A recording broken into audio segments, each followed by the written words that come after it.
अच्छा, एक है धर्म, जो कहा कि सत्य का पालन करना है, सत्य पालन करना, धर्म का पालन करना, सत्य बोलना, धर्म का पालन करना। ठीक है महाराज, सत्य बोलेंगे, पर एक परम धर्म भी तो होता है। एक है धर्म, एक है परम धर्म। तो परम धर्म क्या है, तो इसके बारे में द्वितीय श्लोक में बड़ा सुंदर वर्णन किया। धर्म प्रोजित कैत भोत्र परमो निर्मत्सराणां सताम् वेद्यं वास्तवमत्र वस्तु शिवदम् तापत्रयोन्मूलनम्। श्रीमद्भागवते महामुनिकृते किं वा परैरीश्वर सद्यो हृदयवरुध्यते तत्कृतभिः शुश्रूषुवे तत्क्षणात्। बहुत प्यारी बात कही।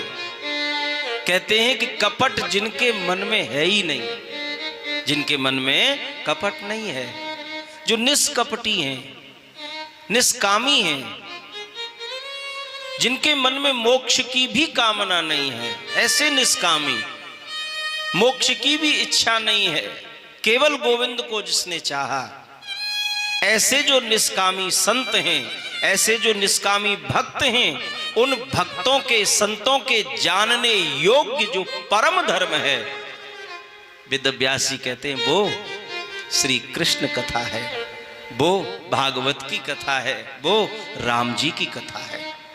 सत्य बोलना धर्म है, पर परम धर्म भगवान की कथा है।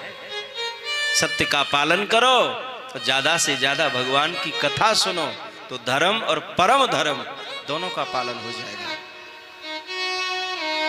बोले महाराज, आपने भागवत कथा को परम धर्म बता दिया। बोले वो तो है ही, तो फिर इस भागवत कथा की ताकत क्या है, इसकी शक्ति क्या है, इसकी प्रतिभा क्या है? तो कहा शिवदम, शिवम कल्याणम ददाति इति शिवदः। भागवत कथा जो है ना, जीव को कल्याण प्रदान करती है। और कैसी है? बोले सब प्रकार से निवृत्ति की ओर ले जाने वाली।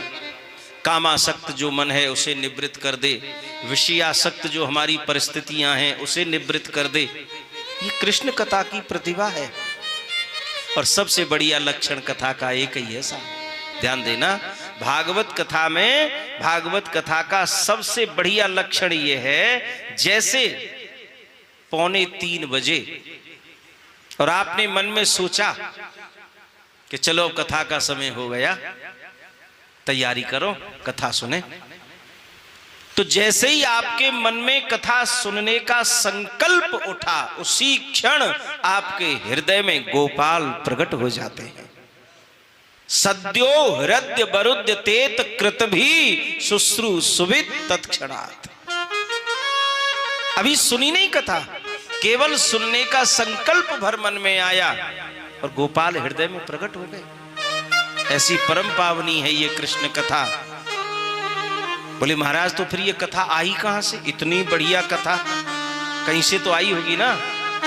तो इसके बारे में तृतीय श्लोक में बड़ा सुंदर वर्णन कर रहे हैं।